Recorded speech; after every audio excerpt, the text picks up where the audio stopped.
నా పేరు Srinivasu, Bhadrachalam. Yes sir. ఇతరులతో మీతో ఎలా వ్యవహరిస్తారు అనేది వాళ్ళ కర్మ, మీరు ఎలా స్పందిస్తారన్నది మీ జ్ఞానం, అంతే. ఇతరులు మీతో ఎలా ఉంటారన్నది వాళ్ళ కర్మ, మనం ఎలా స్పందిస్తామన్నది మన డెసిషన్. ఈ ప్రపంచంలో రకరకాల వ్యక్తులు ఉంటారు. వాళ్ళ వ్యవహారం మన చేతుల్లో ఉండదు, వాళ్ళ బిహేవియర్ మన చేతుల్లో ఉండదు. నిన్న కూడా మన క్లాస్లో, భద్రాచలం క్లాస్లో చెప్పాను. మనము చాలాసార్లు మన జీవితంలో చాలామంది జరిగి ఉండొచ్చేమో. నేను ఒకసారి ఇలాగే వర్షాకాలంలో ఆఫీస్కి బయలుదేరదామని రోడ్డు మీదకి వస్తూనే కారు చాలా హై స్పీడ్లో వెళ్ళింది. అనే కదా, ఏమవుతుంది, బురద పడుతుంది. ఆఫీస్ కోసం మంచి షర్టు మంచి ప్యాంట్ వేసుకొని బయలుదేరితే బురద పడితే ఎంత కోపం వస్తుంది. మామూలు అయితే మన సినిమాటిక్ స్టైల్లో వెంటబడి చేసి ఏం నీకు అంత కంట కవరం అని గొడవ పడాలి. అది మామూలుగా మన మైండ్ సెట్, అది నార్మల్. ఎవరైనా అలా మామూలుగా అలాగే చేస్తాం. కానీ అలా వెళ్ళడం వల్ల వచ్చిన లాభం ఏంటి? వెళ్ళి గొడవ పడ్డాను అనుకోండి, చేసి ఏమవుతుంది, నాకు ఆఫీస్కి ఇంకా ఎక్కువ లేట్ అవుతుంది, ఇంకో గంట ఎక్కువ లేట్ అవుతుంది, వాడితో గొడవ అవుతుంది. ఈ షర్ట్ ఇంకా కొంచెం ఎక్కువనే పడుతుంది కానీ తక్కువ, షర్ట్ ఏం నీట్గా కాదు కదా. సో సింపుల్గా చేయాల్సిన పని ఏంటి, ఇంటికి వెళ్ళి ఇంకో షర్ట్ వేసుకురా. వాళ్ళు ఏం చేశారో వాళ్ళకు తెలియదు, వాళ్ళకు తెలుసో తెలియకో చేస్తారు. అందరూ తెలిసి చేయరు. కొంతమంది తెలియకనో అజ్ఞానంతోనో అహంకారంతోనో వాళ్ళ కారణాల వల్ల వాళ్ళు చేస్తూ ఉంటారు. కానీ వాళ్ళు ఏం చేశారు అన్న దాన్ని బట్టి మన ప్రవర్తన ఉండదు. మన ప్రవర్తన, మన నెక్స్ట్ లక్ష్యం ఏమిటి, నెక్స్ట్ నేను ఆఫీస్కి పోవాలా, నా యొక్క అహంకారాన్ని సాటిస్ఫై చేసుకోవాలా. నేను సీమలోనే పుట్టా అనే, నేనేం తక్కువ, నన్ను ఇలా అవమానిస్తారా అని సినిమాల స్టైల్లో వెళ్ళి గొడవ పడవచ్చు. అది మామూలే, అందరూ చేసే పని అదే, గొడవలు పడతారు. అలా కాకుండా నాకు గొడవ ముఖ్యమా, ఆఫీస్ ముఖ్యమా, నా లక్ష్యం ఏమిటి, ఆఫీస్ అయితే ఇంటికి వెళ్ళాలి. ఒక 5 నిమిషాలు షర్టు మార్చుకోవడానికి గొడవ పడితే అది ఎంతవరకు పోతుందో తెలియదు.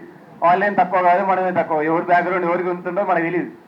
ఆ వచ్చినోడు బ్యాక్గ్రౌండ్ అయితే మనకు తెలియదు కదా, ఆడు సీమలను పుట్టిండొచ్చు. అలాగే మన లైఫ్లో చాలా విషయాలు, ఇది చిన్న ఎగ్జాంపుల్. మన ఇంట్లో భార్య కావచ్చు, భర్త కావచ్చు, ఇంకొకరు కావచ్చు, వాళ్ళ ప్రవర్తన అన్నది మన మీద ఆధారపడి లేదు, వాళ్ళ జన్మల సంస్కారం పైన ఆధారపడి ఉంటుంది. ఒక వ్యక్తి పుట్టినప్పటి నుంచి ఒక రకంగా బిహేవ్ చేస్తారు. మనం గమనిస్తే ఒకే తల్లికి పుట్టిన 4 పిల్లలు 4 రకాలుగా ఉంటారు. ఏమి, ఒకే తల్లి కడుపున పుట్టారు, ఒకే ఇంట్లో పుట్టారు, ఒకే తల్లిదండ్రుల ద్వారా పెంచబడ్డారు. తల్లిదండ్రులు తప్పేముంది, వాళ్ళు ఎంత ప్రయత్నించినా 4 రకాలుగా ఉంటారు. తల్లిదండ్రులు ఏమో ఒక సరైన మార్గంలో పెట్టాలని ఎంత తల పొగలు కొట్టుకున్నా ఒక్కొక్కడు ఒక్కో డైరెక్షన్లో పోతుంది. ఎందుకంటే వాళ్ళ జన్మ సంస్కారాలు అడ్డుపడతా ఉంటాయి. గత జన్మలో వాళ్ళు అప్పుడే ఒక గొర్రె నుంచి ఇక్కడికి వచ్చింటారు.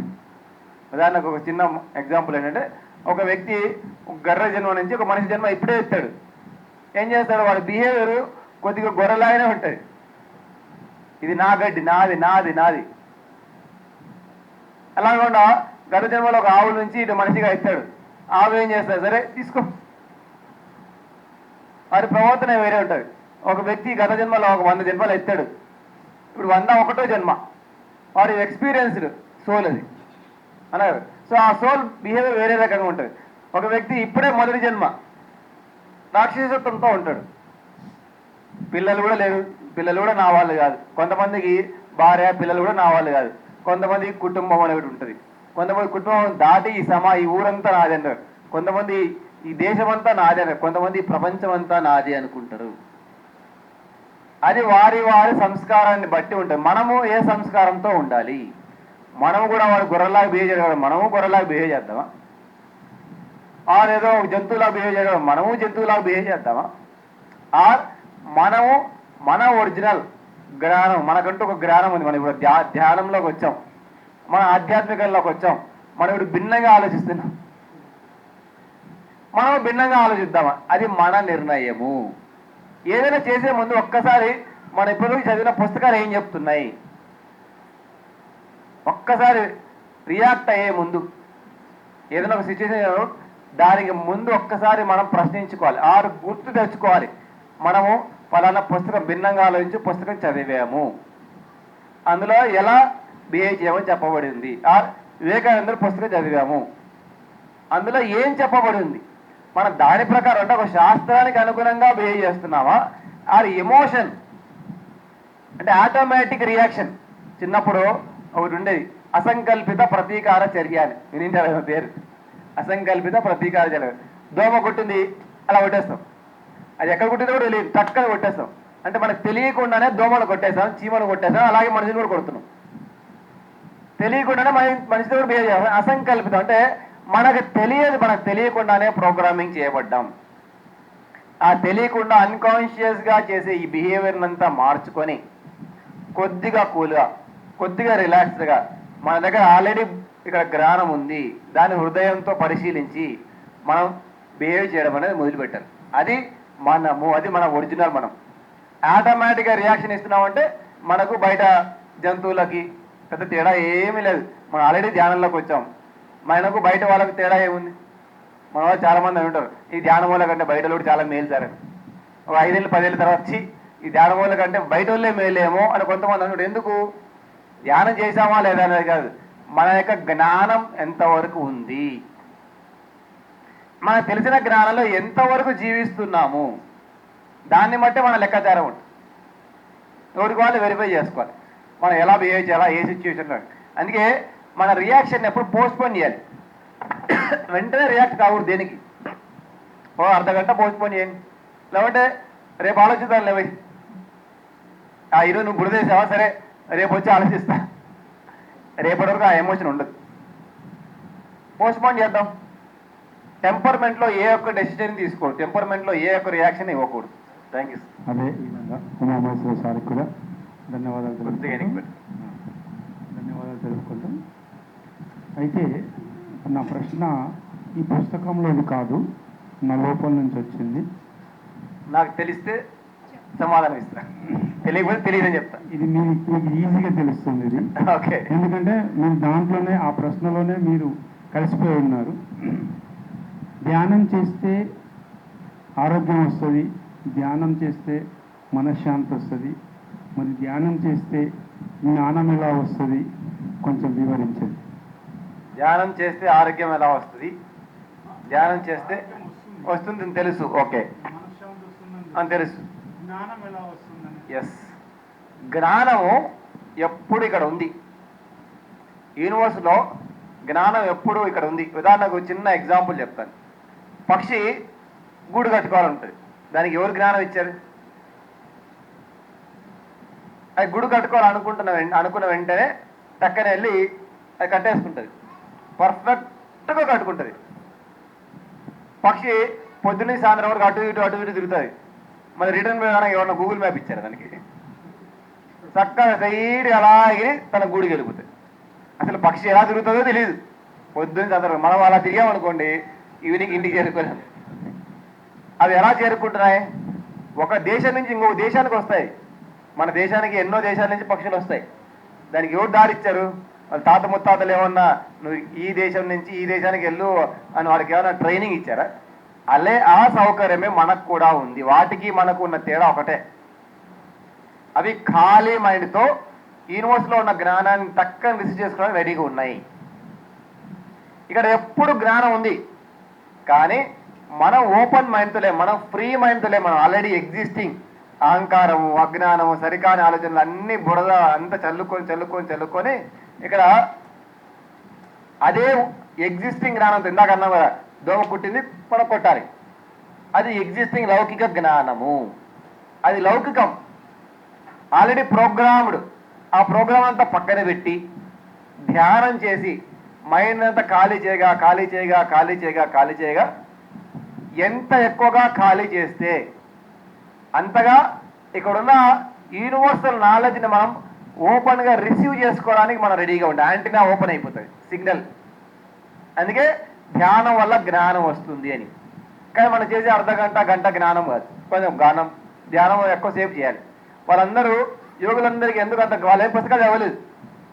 వివేకానందుడు అనుకోండి, సరే 1,00,000 పుస్తకాలు చదివాడు, కానీ ఆయన గురువు నాకు తెలిసి ఏం చదవలేదు. ఏదో కొన్ని చదివిండి వచ్చేమో కొన్ని శాస్త్రాలు. సాయిబాబా గారు ఏం చదివినట్టు మనకు తెలియదు, అవునా కదా. షిరిడి సాయిబాబా గారు చదివినట్టు కదా తెలియదు.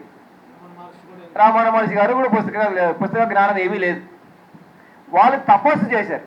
తపస్సు అంటే రోజులు తరబడి చేయడం. మనం ధ్యానం చేస్తున్నాం అంటే గంటల తరబడి చేస్తున్నాం. మనం గంటల తరబడి చేస్తే గంటల తరబడి జ్ఞానం మాత్రమే వస్తుంది. అందుకే పద్ధతి ఏం చేశారు, ఓకే వీళ్ళు చేసేది కొంత ధ్యానమే కాబట్టి వీటితో పాటుగా పుస్తకాలు కూడా యాడ్ చేద్దాం.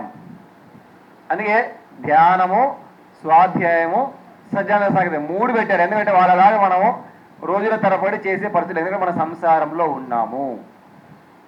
మనం చేసే 2 గంటలు 3 గంటల ధ్యానానికి కూడా కొంత జ్ఞానం ఆటోమేటిక్గా వస్తుంది. కానీ ఈ యొక్క శక్తి రావడం వల్ల వాళ్ళు ఇచ్చిన జ్ఞానాన్ని మనం డైరెక్ట్గా అర్థం చేసుకోగలుగుతాం. డైరెక్ట్గా అది కూడా జ్ఞానమే. మనకి ధ్యాన శక్తే లేదు, వీళ్ళు ఇచ్చిన జ్ఞానాన్ని మనం అర్థం చేసుకునే పరిస్థితుల్లో ఉండం. అందుకే ధ్యానం వల్ల డైరెక్ట్గా జ్ఞానం వస్తుంది. అట్ ద సేమ్ టైం ఆ ధ్యాన శక్తి వల్ల ఒక యోగి చెప్పినది ఏందో మనం అర్థం చేసుకునే అవగాహన శక్తిలోకి మనం వెళ్ళగలుగుతాం. ఆ ఇండైరెక్ట్ జ్ఞానం అంటే పుస్తక జ్ఞానం కూడా మనకు అవగాహనలోకి వస్తుంది. అసలు ధ్యానమే చేయలేదు అనుకోండి, వారు చెప్పినా కూడా మనకు అర్థం కాదు.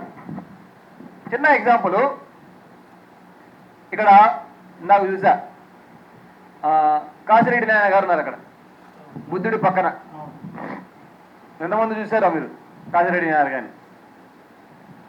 కర్నూలులో ఫేమస్ ఒకప్పుడు ఆయన. సదానందదేవి గారు, కాశిరెడ్డి నాయన గారు అక్కడ ఉండేవారు. మా పక్కింటికి ఎన్నోసార్లు వచ్చారు ఆయన. అంత దొంగ సామాన్యులు అంతా. నేను వెళ్ళలేదు, ఎప్పుడు వెళ్ళలేదు. ఎందుకంటే ఎంత బాబాలంతా వేస్తూ, మా ఇంట్లో వాళ్ళు మా అమ్మ వాళ్ళు అందరు వెళ్ళి కాళ్ళు మొక్కే అంత దండం పెట్టుకొని వస్తే నేను ఇంజనీరు, నేను సైన్స్లో పుట్టి పెరిగా, ఇవన్నీ మూఢనమ్మకాలు అని బుర్రలో పెట్టుకొని ఎవరో, అది కూడా ఆ సైన్స్ చెప్పింది ఎవరో పక్కనోడు, మనం కాదు, ఆ పక్కనోడు చెప్పిన బుర్రలో లౌకిక జ్ఞానం అంతా పెట్టుకొని వెళ్ళేవాడినే కాదు. సదానంద గారు అదే విధంగా అక్కడే ఉండేవారు, మనం వెళ్ళలేదు. ఈయన ఆ చుట్టుముట్టు తిరిగేవారు, మనకు సంబంధం లేదు. ఎప్పుడైతే ఇంజనీరింగ్ ఫస్ట్ ఇయర్లో నేను ధ్యానంలోకి వచ్చానో అప్పుడు కర్నూలు పిరమిడ్లోకి వెళ్తే అక్కడ పత్తిసారు ఆయనతో ఫస్ట్ పిరమిడ్ ఓపెనింగ్ ఆయనతోనే చేయించినట్టు ఉంది ఫోటో. అరే అప్పుడు అడిగాను, ఈయన ఇంతకుముందు చాలాసార్లు మా వీధిలో చూశాను అక్కడక్కడ, ఈయన ఎవరు? ఈయనంటే ఈయన బాగా యోగిని, ఈయన మామూలు వ్యక్తి కాదు అంటే ఈరోజు ఇన్ని సంవత్సరాలు ఇంత తప్పు చేశానా? అప్పుడు కొంత ధ్యానం చేయడం వల్ల కొంత జ్ఞానం వచ్చింది. ఆయన పోయి కలుద్దాం అనుకునే లోపల ఆయన శరీరం వదిలేసి, నేను ఎలాగైనా వెళ్ళి కలవాలి ఎందుకంటే నేను తప్పు చేశాను అని అనుకొని వెళ్దాం అనుకున్నా. కానీ పేపర్లో చూస్తే ఒకరోజు గాన్ శరీరం వదిలేశారు అని న్యూస్ వచ్చింది. అందుకే ఈ తప్పు ఒకసారి జరగకూడదని ఇందాక చెప్పిన భగవద్గీత మన ట్రాన్స్లేట్ చేసిన మన విద్యాప్రకాశ్ గారి కోసం వెంటనే పరిగెత్తాను, ఇంకొకసారి ఈ తప్పు రిపీట్ కాకూడదు అని. సదానంద గారిని మిస్ అయ్యా, ఎందుకంటే ధ్యానం లేదు, నాకు బుర్ర లేదు. ధ్యానం లేకపోవడం వల్ల ఎవరో చెప్పిన పనికిరాని మాటలు, లౌకికంతో చెప్పిన మాటలు విన్నాను, కానీ నా యొక్క సొంత జ్ఞానాన్ని నేను ఉపయోగించలేదు. సైన్స్ అనుకుంటూ, మూఢనమ్మకాలు అనుకుంటూ, అది తప్పు అనుకుంటూ, ఎవరో చెప్పిన లౌకిక జ్ఞానాన్ని వాడాను. ఎప్పుడైతే ధ్యానం చేశానో ఈ బుర్ర కొద్దిసేపు ఖాళీ అయింది. ఇక అందరూ మాట్లాడుతున్నారు అనుకోండి, నేను మాట్లాడుతున్నాను, నిలబడతాను. అలాగే మన బుర్రలో 1,00,000 ఆలోచనలు తిరుగుతూ ఉన్నాయి. ఏదో మంచి ఆలోచన వచ్చింది, మనకు వినపడదు, కనపడదు. మన బుర్ర అలాగే లౌకికంతో చాలా చెడిపోయింది, తెలియకుండా బుర్ర వెళ్ళబడి ఉంది. అందుకే ధ్యానం చేస్తే ముందు ఖాళీ అవుతుంది. ఖాళీ మనసుకు జ్ఞానం, ఖాళీ కాని మనసుకి ఎప్పటికీ జ్ఞానం అందదు. జ్ఞానం వినపడినా అది అర్థం కాదు. అందుకే మొదటగా ధ్యానంలోకి రావాలి. ధ్యానంలోకి వస్తే జ్ఞానం తీసుకోవడం అది యూనివర్సిటీ నుంచి కావచ్చు, ఇట్లా డైరెక్ట్గా సజ్జన సాంగత్య నుంచి, పుస్తకాల నుంచి, యోగుల నుంచి కూడా ఈజీ అవుతుంది. అందుకే ధ్యానం వల్ల జ్ఞానం కూడా వస్తుంది అని చెప్పింది. ఓకేనా సార్? చాలా చక్కగా వివరణ, చాలా బాగుంది. నేను దేవుణ్ణి అని నేను తెలుసుకోవడం ఎలా, అది అనుభవంలోకి రావడం ఎలా? నేను దేవుణ్ణి అని తెలుసుకోవడం అనేది చాలా గొప్ప విషయం. బాగుంది. నేను ఇంకా మనిషినే తెలుసుకోలేదు, దేవుణ్ణి నేను ఎలా తెలుసుకుంది అలా. సరే, చిన్నప్పుడు ఇలాగే 95లో నాకు కూడా ఇదే ఆలోచన వచ్చింది. నేను ఎలా నా ధ్యానంలోకి రాకముందు చాలా గొప్పవాడిని అనుకునేవాడిని. ధ్యానంలోకి వచ్చిన తర్వాత అర్థమైంది, నా అంత ఎదవ ఈ ప్రపంచంలో ఎవడు లేడండి. నా అంత అహంకారి, నా తగ్గనాన్ని ఎవరు లేరు అనే క్లారిటీ వచ్చేసింది. అంతకుముందంతా నేను స్కూల్ ఫస్ట్, కాలేజీ ఫస్ట్, నేను ఆ ఫస్ట్ ఈ ఫస్ట్ కాబట్టి అన్ని బుర్రలు వేసుకొని ఆ కొమ్ములతో జీవించేవాళ్ళు. అంటే కనీసం మనిషిగా కూడా కాదు, కరెక్ట్ చెప్పాలంటే పశువుగా జీవించాం. పశువులు చాలా మేలు. మనకు డబ్బులు ఉన్నాయనో, ఆస్తులు ఉన్నాయనో, లేకుంటే నేను చదివానో, నేను ఒక ఇంజనీర్ అనో, ఒక డాక్టర్ అనో, ఇంకేదో నేను అందంగా ఉన్నానో, లావుగా ఉన్నానో, 6 అడుగులు ఉన్నానో, ఇలాంటివన్నీ పెట్టుకొని తెలియకుండానే కనీసం మనిషిగా కూడా మనం తెలియకుండా జీవించట్లే. ధ్యానంలోకి వస్తూనే ఓకే మన అహంకారం. అందుకే రమణ మహర్షి గారు మొదటగా నిన్ను నువ్వు తెలుసుకో అనే దాంతోపాటుగా రెండోది నీ అహంకారాన్ని పక్కన పెట్టు అని అంతా చెప్పిందంతా తెలుసుకో, అహంకారాన్ని పక్కన పెట్టు, తెలుసుకో, అహంకారాన్ని పెట్టు. నేను అన్నది పక్కన పెట్టు. నేను అంటే ఈ బుర్ర పక్కన పెట్టిన తర్వాత ముందు మనిషిగా మారుతాడు. మనిషి అంటే ఈ యొక్క అజ్ఞానంతో కూడిన ఒక అహంకారపూరితమైన మనిషి ఓ మామూలు సగటు మనిషిగా మారుతాడు. సాదాసీదా అంటే సాత్వికంలోకి వస్తాడు. సాత్వికంలోకి వచ్చిన తర్వాత మన కాన్సెప్ట్ ఏంటి? యాక్చువల్గా అహం బ్రహ్మాస్మి, అందరం దేవుళ్ళమే. I'm also god, you are also god. కానీ అది థియరీ. ఎలా నమ్మేది? అందరు తెలుసు, నేను బుద్ధునే, మీరు బుద్ధులే, నేను దేవుణ్ణే, మీరు దేవుళ్ళే. అది అద్వైతం. అద్వైతంలో అలాగే చెప్పకూడదు. ద్వైతం అంటే మీరు దేవుడు, నేను మనిషిని. రామచంద్రుల వారు దేవుడు, నేను మనిషిని, కాబట్టి ఆయనే శరణాగతి. కానీ శంకరాచార్యులు, ఆదిశంకరాచార్య వాళ్ళు వచ్చి అద్వైతం చెప్పారు. మనమందరం కూడా దేవుళ్ళమే. రాముడు దేవుడే, నువ్వు దేవుడే, నేను దేవుడే. కానీ ఎలా? నేను దేవుడే అయితే నేను దేవుడిగా జీవించాలి, దేవుడిగా కావడం అనేది లేదు. 95లో నాకు వచ్చిన ఆన్సర్ ఏంటంటే, నేను వెదవలని తెలుసుకున్నా కదా, కానీ లక్ష్యం ఏంటి? సార్ ఏమో నువ్వు బుద్ధుడిగా కాన్నాడు. కానీ సార్ చెప్పేటప్పుడు ఇంగ్లీష్లో చాలా స్పష్టంగా చెప్పాడు. మనం కరెక్ట్గా ఆలోచిస్తే బీ ఏ మాస్టర్ అన్నాడు, బికమ్ ఏ మాస్టర్ అంటే. బీ ఏ బుద్ధ అన్నాడు, be a Buddha. Become a Buddha అని చెప్పలేదు సార్. నువ్వు దేవుడు కాలేదు, నువ్వు దేవుడిగా ఉండు. Be a Buddha. ఈ బీ ఏ బుద్ధకి బికమ్ ఏ బుద్ధకి తేడా ఏంటి అని ఆలోచించాను. చాలా సంవత్సరాలు ఆలోచించి చాలా పుస్తకాలు చదివి రీసెర్చ్ చేశా. అప్పుడు ఓకే, నువ్వు ఈరోజు ఏదో అయిండొచ్చు కాక, అయినా నువ్వు బుద్ధుడివే. గడ్డి పువ్వు కూడా పువ్వే. కాబట్టి అయామే బుద్ధ అనేది స్టార్ట్ కా. అయామే బుద్ధ. అయామే బుద్ధ అయితే ఏం చేయాలి మరి? నేను బుద్ధుడు అయితే ఏం చేయాలి సార్? బుద్ధుడు ఏం చేశాడో చేయాలి. బుద్ధుడు ఏం చేశాడో అది చేయాలి. నేను దేవుడిని అయితే ఏం చేయాలి? దేవుడు ఏమి చేశాడో అది చేయాలి. అది చేసుకుంటూ వెళ్ళు. ఏదో ఒక రోజు నువ్వు నిజంగా నీకు నువ్వే దేవుడివి, నీకు నువ్వే బుద్ధుడు అని తెలుస్తుంది అని చెప్పారు. చాలా అద్భుతంగా అనుభవిస్తారు. అలా చెప్పడం వల్ల ఆ రోజు నుంచి ఎస్ నేను ఏదవనే, అయినా నేను బుద్ధున్నే. కాబట్టి ఈరోజు ఏం చేయాలి? బుద్ధుడు ధ్యానం చేశాడు. ఓకే, నేను గంటలు ధ్యానం చేస్తా. బుద్ధుడు ఆనందంగా ఉండేవాడు, నేను ఆనందంగా ఉంటా. బుద్ధుడు ఈ ధ్యానం గురించి, ఆనందం గురించి అందరికీ చెప్పాడు. నేను అది అందరికి చెప్తాను. ఎప్పుడైతే నేను ఇవన్నీ పెంచుకుంటూ పోయినా, ఎలాగైతే రూపాయి కూడబడితే మనం ఏదో ఒకరు ధనికులం అవుతామో, అలా చిన్నప్పుడు నేను ₹1 బుద్ధుని, ఇప్పుడు ₹2 బుద్ధుని, ఆ తర్వాత ₹1000 బుద్ధుని, అప్పుడు 1 నిమిషం బుద్ధుని, ఇప్పుడు 1 గంట బుద్ధుని. ఆ బుద్ధత్వ ఒక స్థితి, ఒక క్వాలిటీ రెండు పెరుగుతూ వచ్చాయి. ఇంకా ఈ తెలిసిన విషయం ఏంటంటే, ఈ బుద్ధత్వము, ఈ దైవత్వం అనేది ఒక ప్రయాణము. నేను దేవుడిగా మొదలయ్యాను, దేవుడిగా ప్రయాణిస్తూ ఉంటా. నేను బుద్ధుడిగా మొదలయ్యాను. చిన్న పులి, అది కూడా పులే, అప్పుడే పుట్టింది కానీ పులే. పెద్ద పులి, చిన్న పులి వేరు కాదు. ప్రతిసారి పెద్ద పులి, తాడు పెద్ద బుద్ధుడు, నేను చిన్న బుద్ధుడు. టినీ బుద్ధ. మనమందరం కూడా 1 నిమిషం బుద్ధులము, 2 నిమిషం బుద్ధులుగా ఉంటున్నాం.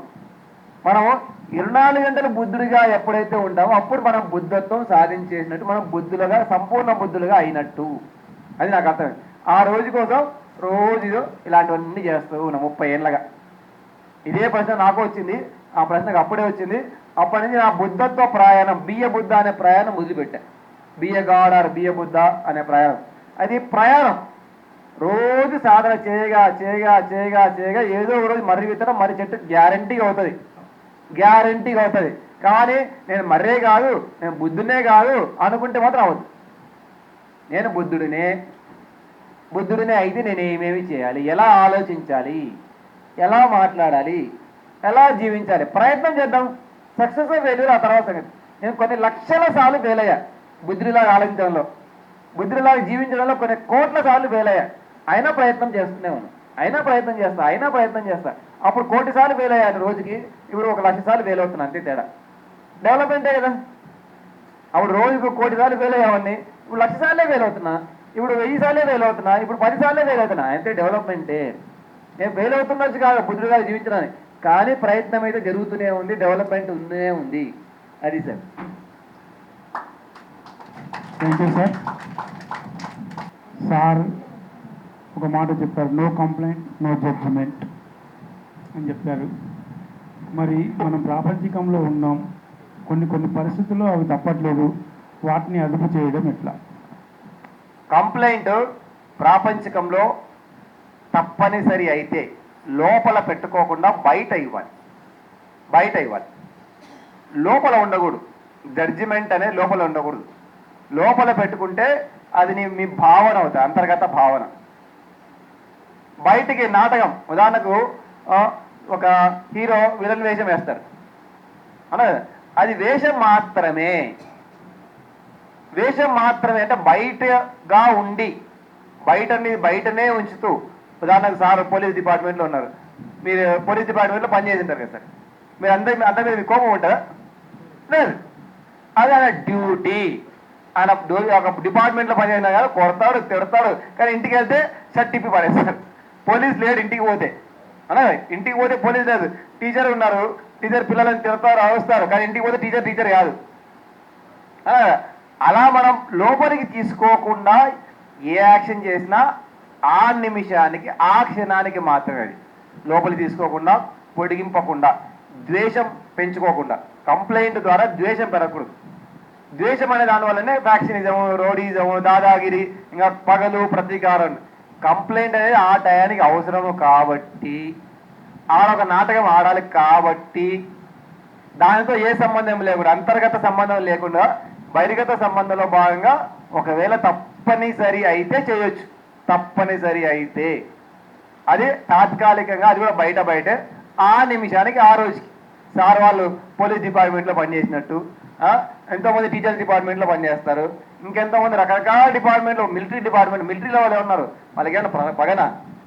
వాళ్ళు తప్పనిసరి పరిస్థితుల్లో వాళ్ళు చెప్పాల్సి వస్తుంది. వాళ్ళకి ఏమీ పగలేదు, వాళ్ళన్నిటికీ అతీతులు. మిలిటరీ వాళ్ళు అన్నిటికీ అతీతులు, పోలీసు వాళ్ళు అన్నిటికీ అతీతులు. వాళ్ళదేమి లేదు అక్కడ, నేను లేదు అక్కడ, నాది లేదు. ఎప్పుడైతే నేను నాది వదిలేసి లోపల ఏమీ లేకుండా మనం చేయగలుగుతామో అప్పుడు ఏ కర్మలు అంటావు. అది నాకు అర్థమైన విషయం. నాకు ఒక ప్రశ్న ఉంది, అహానికి ఆత్మగౌరవానికి డిఫరెన్స్ ఏంటి? అహము, ఆత్మగౌరవం. అహము అంటే ఇంకొకరితో పోల్చుకొని నేను ఎక్కువనా తక్కువనా చూసుకోవడం. నేను ఇప్పుడు 30 ఏళ్ళ నుంచి ధ్యానం చేస్తున్నా, నాకైతే నువ్వు పుట్టక ముందు అనుకుంటా, అవునా? అయితే ఇప్పుడు నేనంటే గొప్పనా నీకంటే నేను గొప్ప అనుకుంటే నాకు అహం వచ్చేసి ఈగో. ఇక్కడ ఉన్న వాళ్ళు, నేను ఇక్కడ క్లాస్ చెప్తున్నాను, నేను ఇప్పుడు సీనియర్ మాస్టర్, 30 years ఇండస్ట్రీగా సినిమాలలో కలిసినాను, అలా అనుకున్నాను అనుకోండి, అహం అన్నా కదా. నేను 30 ఏళ్ళు చేస్తున్నా, నా మీద నాకు ఒక గౌరవం ఉంది. నేను ఎంతో కష్టపడ్డాను 30 ఏళ్ళు, కానీ నేను మీకంటే గొప్ప కాకపోవచ్చు. అది నా మీద నాకు వచ్చిన గౌరవం. ఇందాకన్నా కదా, ఒక గడ్డి పువ్వు లాంటి పరిస్థితుల్లో నుంచి నేను మొదలయ్యా, బుద్ధత్వం అనే ప్రయాణం మొదలుపెట్టా. 30 ఏళ్ళ నుంచి నా ప్రయత్నం నేను చేస్తున్నా. నేను చేయగా సాధించగా నా మీద నాకు ఒక గౌరవం కలిగింది. నా మీద నాకు ఒక నమ్మకం కలిగింది, అది ఆత్మగౌరవం. అది నాతో నాకు మాత్రమే సంబంధించిన విషయము. నేను చేసిన సాధన వల్ల నా మీద నాకు నమ్మకము, నా మీద నాకు రెస్పెక్ట్ కలిగితే అది ఓకే. కానీ అది పోల్చుకోవడం ద్వారా కాదు. నేను ధ్యానం చేయడం వల్ల కంటే గొప్ప అనుకునేవాడు మొదట్లో.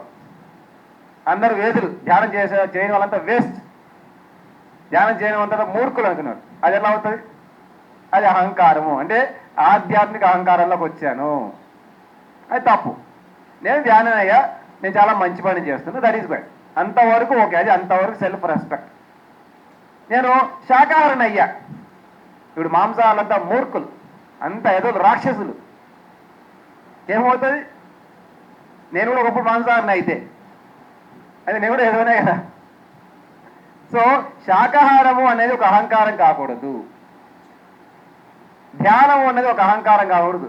అలాగే చిన్నప్పుడు చదువుకునేవాడిని, బాగా చదువుతున్నాను కాబట్టి నేను గొప్పవాడిని, ఇంకొకరి కంటే గొప్పవాడిని. ఈ పోల్చుకోవడం అన్నది ఇంకొకరితో, బయటి వారితో అనేది ఎప్పుడైతే వస్తుందో అప్పుడు అది అహంకారం కిందకి వస్తుంది. అలాగే అది బయట వాళ్ళతో మాకు ఏ సంబంధం లేదు. నేను ధ్యానం చేశాను, ఈరోజు మంచి మంచి అనుభవాలు వచ్చాయి, వెరీ నైస్.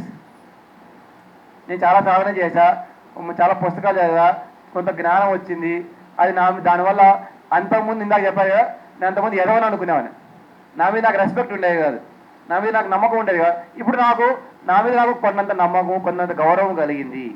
అది సెల్ఫ్ రెస్పెక్ట్. సెల్ఫ్ అంటే మన అంతరాత్మలో నుంచి వచ్చిన గౌరవము, బయట నుంచి వచ్చేది కాదు. మనం బయట నుంచి ఇంకొకరి దగ్గర నుంచి గౌరవాన్ని ఎక్స్పెక్ట్ చేస్తే అది అహంకారం. నేను ఇక్కడ ధ్యానం చెప్పడానికి వచ్చా కాబట్టి వస్తూనే పూలదండలతో సహకరించాలి, నాకు అది చేయాలి, నాకు ఇది చేయాలి, నన్ను ఒక పెద్ద మాస్టర్ లాగా చూడాలి, నాకు పెద్ద చైర్ వేయాలి, సపరేట్ చైర్ వేయాలి, సపరేట్గా భోజనం పెట్టాలి, ఈ సపరేట్, ఇది అహంకారం. నేను మనిషినే. నేను ఇక్కడ చెప్పడానికి వచ్చింది నా యొక్క సాధనలో ఒక భాగంగా మాత్రమే. ఇది నా సాధన, అంటే నా గొప్పతనం కాదు. నా గొప్పతనం ఎప్పుడైతే అవుతుందో అది అహంకారం అవుతుంది. ఇది నా యొక్క ధ్యాన సాధన. ఇందాక చెప్పాను కదా, నేను చిన్నప్పుడు బుద్ధుడు ఏం చేశాడో అది చేయాలనుకున్నాను, అది నా సాధన. బుద్ధత్వ సాధనలో భాగంగా నేను ఈ పనులన్నీ చేస్తున్నా. అంతేగాని ఇక్కడ ఎవరిని ఉద్ధరించేది లేదు, ఎవరికంటే గొప్ప కాదు, ఎవరికంటే తక్కువ కూడా కాదు.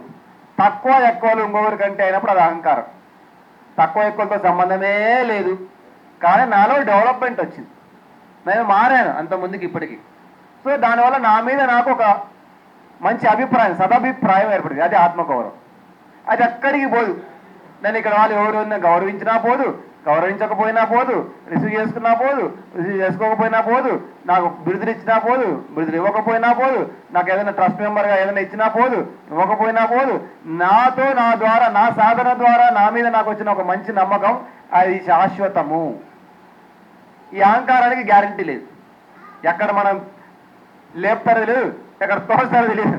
ఈరోజు ట్రస్టీ అంటారు, రేపుదా నువ్వు వేస్ట్ అంటారు.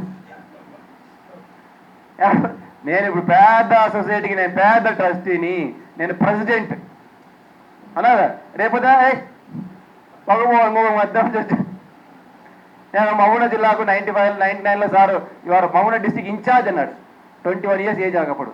నేనేంది ఇన్ఛార్జ్ ఏంది, ఇంత పెద్ద జిల్లా, 64 మండలాలు, 1500 గ్రామాలు, 21 years ఏజ్లో నేను ఇంత పెద్ద జిల్లాకు నేను ఇన్ఛార్జ్ ఏంది అనుకున్నా. సరే వెళ్ళాను, అన్ని ఊళ్ళు తిరిగి ధ్యానం అంతా అయ్యాక నువ్వు తప్పుకో అన్నాడు సార్.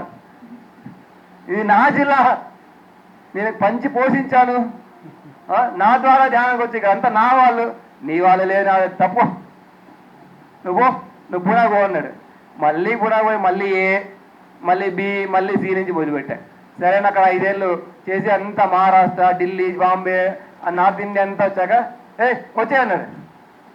మళ్ళీ వచ్చా అంటే ఏమీ గ్యారంటీ లేదు. బయట నుంచి వచ్చే గౌరవాలకి, పోస్టులకు ఏమి కానీ ఇక్కడ 5 ఏళ్ళు, అక్కడ 5 ఏళ్ళు, కర్తలో 3 ఏళ్ళు, లేకుంటే ఓంకారంలో 5 ఏళ్ళు ఆరాయణ చేయడం ద్వారా నాకు వచ్చిన అనుభవ జ్ఞానం ఎక్కడికి పోలేదు, అది ఇక్కడే ఉంది. దానివల్లనే భిన్నంగా ఆలోచించి వచ్చింది అనుభవ జ్ఞానం. ఇక్కడ వచ్చిన జ్ఞానాన్ని ఎవరు లాక్కోలేరు, 10 కూడా లాగలేరు. అలా ఇక్కడ నా నరనరాల్లో వచ్చిన అనుభవ జ్ఞానాన్ని ఎవ్వరూ లాగలేదు. నా నుంచి ఓంకారాన్ని లాక్కొని ఉండొచ్చు, నా నుండి ట్రస్ట్ పదవులు లాక్కొని ఉండొచ్చు, ప్రెసిడెంట్ పదవులు లాక్కొని ఉండొచ్చు, ఇంకేదో లాక్కొని, కానీ నా లోపల వచ్చిన అనుభవ జ్ఞానం ఇక్కడే ఉంది. అది ఇంకొక రూపంలో, భిన్నంగా ఆలోచించే రూపంలో, నేను ఇంతే రూపంలో, మరో రూపంలో వస్తుంది. అది ఎక్కడికి పోలేదు, ఎవరు లాక్కోలేరు. మనం నిజమైన సాధనా జ్ఞానంలో ఉంటే ఎక్కడికి పోదు, మనతోనే ఉంటుంది. మనం ఎక్కడున్నా ఉంటుంది. మన పులి అడవిలో ఉన్న పులే, రోడ్డు మీద ఉన్న పులే, ఎక్కడున్న పులే. మనం పులి అయితే అలా కాదు, రంగు వేసుకున్న పులి అయితే కొంచెంసేపు రంగు పోతుంది. అది ఓకేనమ్మా. ఇంకో ప్రశ్న, మనం మంచి సిచ్యువేషన్లో ఉన్నామంటే మనకి మంచి మిత్రులు ఉన్నట్టే అన్న కొటేషన్ చదివాను, దానికి మీ సమాధానం? మంచి సిచ్యువేషన్లో ఉంటేనా అంటే మంచి పొజిషన్కి మిత్రులకు సంబంధం లేదు. అంటే మన సాధన, ఇప్పుడు నేను సాధన చేసా, ఇగో మంచి మిత్రులు వచ్చారు. నేను సాధన చేయలేదు, దాన్ని కరెక్ట్గా ఆ పేజీకి వెళ్ళి చూపించి చదవాలి. మంచి దారిలో ఉంటే మంచి మిత్రులు దొరుకుతారు.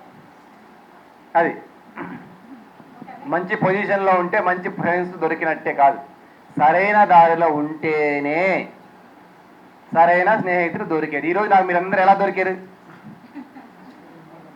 నేను ఒక సరైన భిన్నంగా ఆలోచించిన సరైన దారిలో ఉన్నా.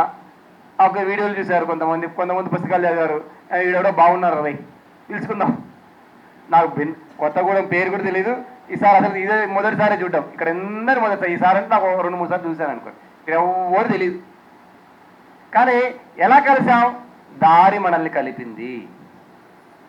ఒక సినిమా మనల్ని కలిపింది. నేను ఒక సినిమాకి వెళ్తాను, ఆ సినిమా ఎలాంటిదంటే ఒక 100 మంది లేపేయాలి. 100 మంది లేపేస్తేనే సినిమాకి వెళ్తాను, లేకపోతే వెళ్ళను. నా సినిమా అలాంటిది. నేను ఆ సినిమాకి వెళ్తే అలా లేపేసే సినిమాలు చూసే వాళ్ళు వచ్చారు, లవ్ స్టోరీలు చూసే వాళ్ళు వస్తారు. రైట్, ప్రేమ సినిమాలు నేను పోను, నేను సీమ సినిమాలకే పోతాను. ఎందుకంటే సీమలో పుట్టి సీమలో పెరిగి ఆ సీమలో ఉన్న ఫ్యాక్షన్ వదిలేసి తిరుగుతున్నా కాబట్టి, సీమ ఇక్కడ ఉంది లోపల, దాన్ని కొంచెం కంట్రోల్ చేసుకోవడానికి సీమ సినిమాలు చూసి ఆనందపడుతుంది. లేకపోతే మళ్ళీ సీమ బయటకు వస్తాయి, వేసేయాలి, తోసేయాలి. లోపల పాతిపడ్డ లోపల పాత పులి అలాగే ఉంది, సీమ అలాగే ఉంది. ధ్యానంలోకి వచ్చిన లోపల ఉంది కాబట్టి దాన్ని కొంచెం నీళ్లు చల్లడానికి సీమలు చూస్తాం. అలాగే మనం ఎలాంటి దారిలో ఉంటే అలాంటి వారే మనకు దొరుకుతారు. భగవద్గీత చదువుతూ ఉన్నాం రోజు. ఆ భగవద్గీత చదివే వాళ్ళ గ్రూప్ అంతా మనకు చేరుతారు మెల్లగా. ఈరోజు నేను ఒక్కనే చదివా, రేపు ఇంకోరు ఓకే ఈ వీధులు ఎక్కడ వెళ్ళేవారు, నేను చదువుతున్నా ఎలా ఉంది అని.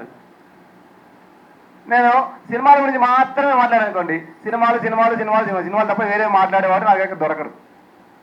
నేను దొంగతనం చేద్దాం అనుకున్నాను అనుకోండి, దొంగతనం ఎలా చేయాలి అనేవాళ్ళు నాకు దొరుకుతారు. చిన్నప్పుడు నేను నాకు గుర్తుండే, ఏ 4th క్లాస్లోనో 5th క్లాస్లోనో నేను ఒక ఊర్లో, జమ్మలమూడు అనే ఊర్లో ఉన్నప్పుడు ఆ చుట్టుముట్టు ఫ్రెండ్స్ అంతా దొంగతనం చేసేవాళ్ళు. ఓకే, నేను కూడా దాంట్లో కూడా దొంగతనం చేసేవాళ్ళు. వంకాయలు, బీరకాయలు, టెంకాయలు, తప్పు కాదు, వెన్న దొంగలాగా అనుకునేవాడిని. మా అమ్మ చూసా, కాకి పిల్ల కాకి ముద్దు కదా, పర్వాలేదులే వంకాయనే కదా దొంగతనం చేసింది. ఈరోజు వంకాయ దొంగతనం చేసావు, అది ఎక్కడితో ఆగుతుందా? ఆ తర్వాత 7th క్లాస్లో నేను చదువుకున్న స్కూల్కి ఒక పిల్లోడు వచ్చాడు. ఆయన సరస్వతి శిశు మందిర్ నుంచి వచ్చాడు. వచ్చి నేను దొంగతనం చేయడం చూశాడు. మరి ఇది చేయడం తప్పు కదా అన్నాడు. తప్ప? అవునా, అయితే ఓకే మానేస్తాను. ఆయన సరైన దారిలో ఉన్నాడు, నేను సరైన ఆలోచన ఆల్రెడీ ఉన్నాయి, ఈ సరికానివన్నీ పక్కకు పోయాయి. సజ్జన సాంగత్యము, ఇదే సజ్జన సాంగత్యం. చిన్న ఎగ్జాంపుల్ అన్నా కదా, మన ఇక్కడికి వస్తూనే చాలా మంది మన నాన్ వెజ్ మానేస్తాం, ఆటోమేటిక్గా మానేస్తాం. ఎవరేం బలవంతం పెట్టరు, కానీ మాధ్యమందరికి మామూలుగానే బలవంతం ఏమి లేకుండానే మానేస్తాం. బలవంతం ఏం చేయకపోయినా కూడా మానేస్తాం. నేను పిరమిడ్లోకి వచ్చా, ఒక 4 రోజులకు 5 రోజులకు రమణ అనే అతను కనిపించి బాబు ఇది నాన్ వెజ్ మానేయడం మంచిది అన్నారు. ఓకే సార్ మానేస్తాను సార్, మానేశాను. సో మనం ఒక దారిలో వెళ్తే దానికి తగిన ఫ్రెండ్స్ దొరుకుతారు. ఆ ఫ్రెండ్స్ మళ్ళీ మన ఆ దారిలో వెళ్ళడానికి ఇంకా బాగా ఉపయోగపడతారు. 2, మన దారిలోనేమో ఫ్రెండ్స్ ఎక్కడి నుంచి దొరుకుతారు? ఏ దారిలో ఉంటే అలాంటి ఫ్రెండ్సే దొరుకుతారు. కాబట్టి మనకు మంచి ఫ్రెండ్స్ కావాలా? అయితే ఫ్రెండ్స్ కోసం వెతకకండి, మంచి ఫ్రెండ్స్ కోసం ఎతకనే కూడదు, మంచి దారి కోసం ఎతకాలి. ఏది మంచి దారి అది ఎత్తుకొని అది ముందు మనం పాటిస్తూ ఆ దారిలో వెళ్తూ వెళ్తూ వెళ్తూ ఉంటే వారానికో 10 రోజులకో ఒక నెలకో ఒక సంవత్సరానికో ఇదో ఇలా మనకంటూ ఒక సమూహం ఏర్పడుతుంది. ఒక 6 ఏళ్ల కిందట ఈ భిన్నంగా ఆలోచించి నేను ఒక్కనే స్టార్ట్ చేశాను. ఇప్పుడు నాకు తెలియకుండానే ఒక సమూహం ఏర్పడింది. ఇలా కొంతమంది వాలంటీర్ తయారు, కొంతమంది ఆర్గనైజ్ చేసే తయారు, కొంతమంది ప్రింటింగ్ చేసేవాళ్ళు తయారు, కొంతమంది ఇట్లా నా క్లాసులు పిలిచేవాళ్ళు తయారు, కొంతమంది వీడియోలు చూసేవాళ్ళు తయారు, కొంతమంది ఫార్వర్డ్ చేసేవాళ్ళు. ఆటోమేటిక్గా నా దారిలో నేనింతే అనుకుంటూ పోతా ఉన్నా. ఒక్క మగాడు ఒకే ఒకడు ఇలాంటి సినిమాలో చూశాను. ఒక్కడైతే ఏంటి, మనం ఒక్కరినే ఉండొచ్చు కాక అయినా సరైన దారిలోనే వెళ్ళాలి. ఫ్రెండ్స్ కోసం సరైన దారిని పక్కన పెట్టకూడదు. ఒక్కరమే అయినా సరైన దారిలో వెళ్తూ వెళ్తూ వెళ్తూ వెళ్తూ ఉంటే దొరుకుతాం ఆటోమేటిక్గా. ఎస్ మేడం, సారీ చెప్పండి. నా యొక్క నమస్కారము. నా పేరు మల్లీశ్వరి. భద్రిజీ గారికి, స్వర్ణమాలంగ మేడం గారికి, ఇక్కడ ఉన్న ప్రతి ఒక్క మాస్టర్కి నా యొక్క శిరస్సుకి వందనాలు తెలియజేస్తున్నాను. నా ప్రశ్న ఏమిటంటే, అందరితో కలవాలనే నియమము ఏమీ లేదు. ఒంటరిగా అయినా ఎవరెస్ట్ ఎక్కవచ్చు, తప్పు లేదు. అందరితో కలవాలనే నియమం ఏమీ లేదు. ఒంటరిగా అయినా ఎవరెస్ట్ ఎక్కవచ్చు, తప్పు లేదు. 57 ఇందాక అనుకున్నాం కదా, మన ఊర్లో వాళ్ళు ఎవరు ధ్యానం చేయట్లేదు కాబట్టి మనం ఒక్కరం ధ్యానం చేస్తే ఏమనుకుంటారో. మన ఊర్లో ఎవరు భిన్నంగా ఆలోచించి ఆనందంగా ఉండడం లేదు. నేను ఒక్కరిని ఇప్పుడు భిన్నంగా నుంచి బుక్ పట్టుకుంటే ఎట్లా? ఎవరు ఏమన్నా అనుకుంటారేమో, మన పక్క ధ్యానులు ఏమనుకుంటారో. సరైనదా కాదా ఒక్కటే ప్రశ్న. అహింసా మార్గమా కాదా? ఇది అహింసా మార్గదే, ఇది సరైనదే, ఇది సత్యమే. అయితే ఇంకేముంది? ఎవరితో కలవాల్సిన అవసరం లేదు. ఒకవేళ వాళ్ళకి ఇష్టమైతే వస్తారు, లేకపోతే లేదు. వాళ్ళకి ఇష్టమైతే వస్తారు, లేకపోతే లేదు. మనం ఒక పెళ్ళికి వెళ్తుంటాం. ఆ పెళ్ళికి వెళ్తే ఉదాహరణకి వాళ్ళందరూ అమ్మల కల కబుర్లు అన్నీ మాట్లాడుకుంటూ ఉంటారు. మనక ఎక్కదు అనగా మనకు వినపడదు, కనపడదు. మనం ఏం చేస్తాం? ఒక మూలకు ఉండొస్తాం. తప్పేమీ కాదు. వాళ్ళు అంటుంటారు, నువ్వేంటి ఎవరితో కలవవు, నువ్వేంటి అసలు పనికిరావు, నువ్వు అసలు మాటలే రావు, నువ్వు వేస్ట్, నువ్వు అది అంటే మంచిది. నేను వేస్టే, నీకేమీ తెలియదు, నాకు తెలియదు. నీకేమీ రాదంటే నాకేమీ రాదు. ఎవరితో కలవాలి ఏంటి? అందరితో కలవాలంటే ఎందుకు కలవాలి? పులులు అందరితో కలవవు. పులులు సింహాలు అందరితో కలవాలి, సింగులుగా తిరుగుతూ ఉంటాయి. సింహాలు సింగిల్గానే తిరుగుతాయి, గుంపుతో తిరగవు. పులులు సింహాలు వాటి లెవెల్ వ్యక్తులతోనే ఉంటాయి. మనం ఇక్కడికి వచ్చామనుకో, మన ఆట మనది. మన మార్కెట్లో పోయానుకో, మనకి ఏం తెలియదు, మనకేమీ రాదు. నేను ఆఫీస్లోకి వెళ్తా, నేను భిన్నంగా ఆలోచించు, బుక్ రాలింటే ఎవరికి తెలియదు. 10,000 మంది ఉంటారు మా ఎంప్లాయీస్. నేను 14 సంవత్సరాలుగా పనిచేస్తున్నా. వాళ్ళకి ఎవరికి నా గురించి ఏమీ తెలియదు. మంచిదే, ఏదో ఒక మూలకు వస్తుంటాడు, పోతుంటాడు, ఎవరితో మాట్లాడాడు, ఎంత వీడి లోకం వీడిది, మంచిది. అందరితో కలవాలేంటి? రూల్ లేదు. సరైన వ్యక్తులతో కలిస్తే చాలు. సరైన వ్యక్తులు ఎవరు దొరకలేదు, మంచిది. ఒక్కరు కూడా ఎవరెస్ట్ ఎక్కొచ్చు. సింహం సింగిల్గా ఉన్నా సింహమే. 10 గొర్రెలతో కలిసి మాత్రం సింహం కాదు. సింహం సింగిల్గా ఉన్నా సింహమే. రమణ మహర్షి ఒక్కడిగానే స్టార్ట్ అయ్యాడు. పత్రిసార్ ఒక్కడిగానే స్టార్ట్ అయ్యారు. బుద్ధుడు ఒక్కడిగానే స్టార్ట్ అయ్యాడు.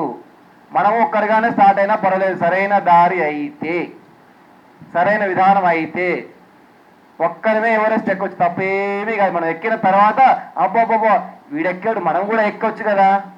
మన పక్కింట్లో ఉన్నవాడు ఎక్కాడు అంటే మనము ఎక్కొచ్చు. ఇప్పుడు గాంధీ గురించి చెప్పారనుకోండి, గాంధీ కాబట్టి ఆ కాలంలో ఏ ప్రాబ్లమ్స్ లేవుడు గాంధీ అయ్యాడు. ఇప్పుడు ఎక్కడ కుదురుతుంది అని.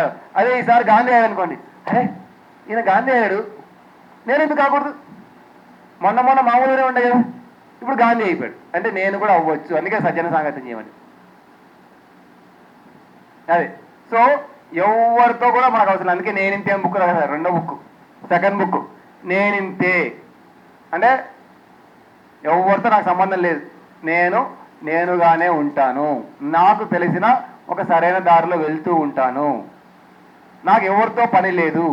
ఎవరైనా వస్తే మంచిది, ఎవరైనా రాకపోతే ఇంకా మంచిది. ఎవరైనా వచ్చారనుకోండి జ్ఞానం, ఎవరు రాలేకపోతే ధ్యానం. ఏం సార్ పొద్దున ఎవరు లేదు, మనము ముగ్గురు ఉన్నాం, ఎంత మంచిగా ధ్యానం చేస్తుంది. ఎట్లో గోదావరిలో హాయిగా ధ్యానం చేస్తాం, ఎంత బాగుందో. ఎవరైనా వస్తే జ్ఞానం, లేకపోతే ధ్యానం. గంటలు గంటలు, రోజులు రోజులు, 10 సంవత్సరాలు, 20 సంవత్సరాలు, 100 సంవత్సరాలు కూడా ధ్యానం చేసుకోవచ్చు. ఎవరైనా వద్దంటాడేంటి? ఎవరి అవసరం ఎవరికి లేదు ఇక్కడ. మనకు ఎవరి అవసరము లేదు, మనకు దారి యొక్క అవసరం మాత్రమే ఉంది. అది మనం గుర్తుంచుకోవాలి. చల్లగా నిద్రపోయే వాళ్ళు నిద్ర లేపండి వీలైతే.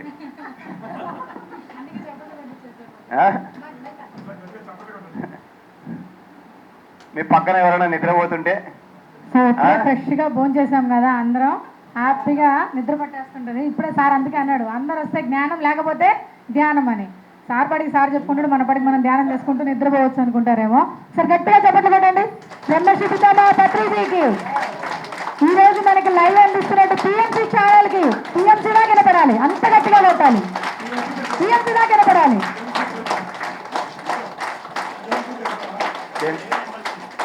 కింద మంచి రూమ్స్ ఉన్నాయి, బెడ్రూమ్ ఉంది, హాల్ ఉంది, కిచెన్ ఉంది. హాయిగా వెళ్ళి పడుకోండి, ఎందుకు ఈ గోల? అన్ని ఖాళీగానే ఉన్నాయి కింద, కింద ఇల్లంతా ఖాళీగా ఉంది, హాయిగా వెళ్ళి పడుకోవచ్చు కదా. ఎస్ సార్, నాకు చాలా చాలా మంచి విషయాన్ని నేను ఇది ఎన్ని రోజుల నుంచో లోపల ఆలోచిస్తున్నా, అయినా నేను కరెక్టే అనుకున్నాను. నాకు ఈ ప్రశ్నకు జవాబు ఎలా దొరుకుతుందని నేను బుక్ తీయగానే నాకు కరెక్ట్ 57 పేజీలు వచ్చింది సార్. నేను పుస్తకం తీయగానే అంటే నేను ఆలోచించేదానికి ఇది కరెక్ట్ దొరికిందని నాకు అనుభవం చెప్పింది ఈరోజు. కాబట్టిగా నేను ఇలానే ఉంటే పర్వాలేదనే డౌట్ నాకు నేను చదువుకుంటా. నాకు ఈరోజు ఇంత మంచి సందేశం ఇచ్చినందుకు మీకు నా యొక్క మనస్సు పూర్తి ధన్యవాదాలు తెలుపుతూ నాకు ఈ అవకాశం ఇచ్చిన ఇక్కడ ఈ 108 తమ్ముళ్ళకి ప్రతి ఒక్కరికి నా యొక్క కృతజ్ఞతలు తెలియజేస్తూ, నేను డౌట్ తీర్చుకున్నందుకు కూడా నేను లోపల నుంచి ఎక్కడ ఆనంద బాష్పాలు వస్తున్నాయి. ఇది సార్ మీరు వేరే కాకుండా మనము ఇప్పుడు భోజనం పెడితే కడుపు నిండింది, కొద్దిసేపటి మళ్ళీ ఆకలి అవుతుంది. కానీ ఇది నేను బ్రతికున్న నాళ్ళు నా ప్రశ్నకు ఒక జవాబు దొరికిందనే ఆనందం మాత్రము నాలో నుండి ఇందులో నుండి ఇది పైకి పోయే వరకు ప్రతి క్షణం నేను ధ్యానం చేసినప్పుడు కానీ, నేను ఒక్కదాన్ని కూర్చున్నప్పుడు, నా సందేశం ఇంకోతో పంచుకున్నప్పుడు కానీ నాకు మర్చిపోని మెమరీ పాయింట్స్ నాకు ఇచ్చినందుకు నేను ఎంతో కృతజ్ఞతగా మీకు నా యొక్క ధన్యవాదాలు తెలుసు. Thank you madam, thank you very much. Next sir, PMC లైవ్లో ఒక చిన్న అనౌన్స్మెంట్ అండి. ఏంటంటే భిన్నంగా ఆలోచించి ప్రకృతి ఉమామహేష్ గారి రాసేటువంటి ప్రతి బుక్ని పీడబ్ల్యూఎఫ్ గ్లోబల్ నుంచి అందరికీ ఉచితంగా అందించడం జరుగుతుంది. సో ఈ పుస్తకం కావాలి అనుకున్నవారు ఒకసారి నన్ను కాంటాక్ట్ చేయొచ్చు. నా పేరు G Rajarajeshwari, PWF global PRO అండి.